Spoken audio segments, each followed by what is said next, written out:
It's been 9 years since the Joint Comprehensive Plan of Action, JCPOA, also known as the Iran deal, was signed between Iran and several world powers in the Austrian capital Vienna. The signatories to the 2015 landmark agreement were China, France, Germany, Russia, and the United Kingdom, apart from Iran and the United States. Under the agreement, the US and the EU agreed to remove anti-Iran sanctions imposed over the years in exchange for Iran limiting its uranium enrichment and reducing its existing stockpile. The deal was eventually violated by the U.S.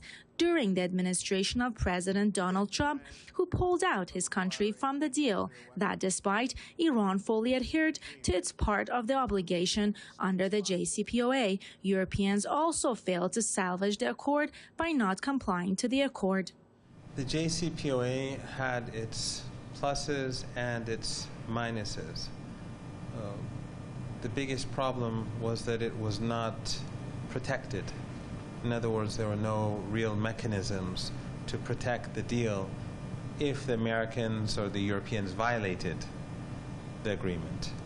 And so when Obama began violating the deal, when he began to increase the sanctions, and of course the Europeans always obey the United States, there was no punishment.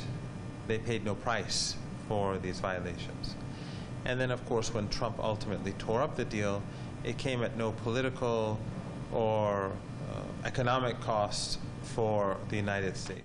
The JCPOA was the result of 20 months marathon negotiations between the diplomats from Iran, the U.S., European countries, as well as China and Russia. These negotiations first led to the interim joint plan of action concluded in 2013 in Geneva, then a framework agreement concluded in April 2015 in Lausanne, and finally, on July 14, 2015 in Vienna, it was announced that the final agreement has been clinched.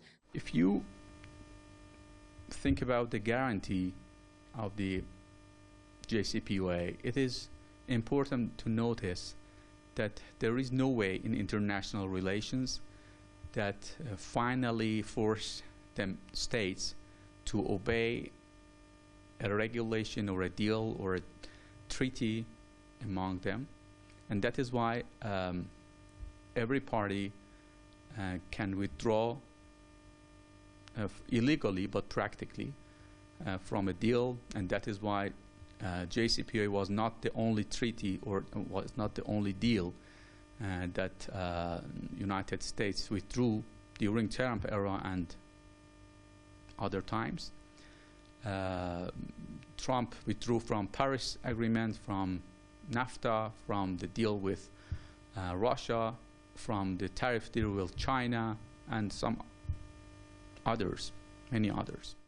Over the next 2 years following the signing of the deal, while Iran fully complied with the terms of the agreement, the unreliability of Americans was clear as they looked for pretexts to scale back their commitments. However, with Trump coming to the White House, as known for his close affiliation with the Israeli regime, this stage was set for nixing the accord. On May 8, 2018, Trump issued an executive order announcing that he was withdrawing the U.S. from the JCPOA.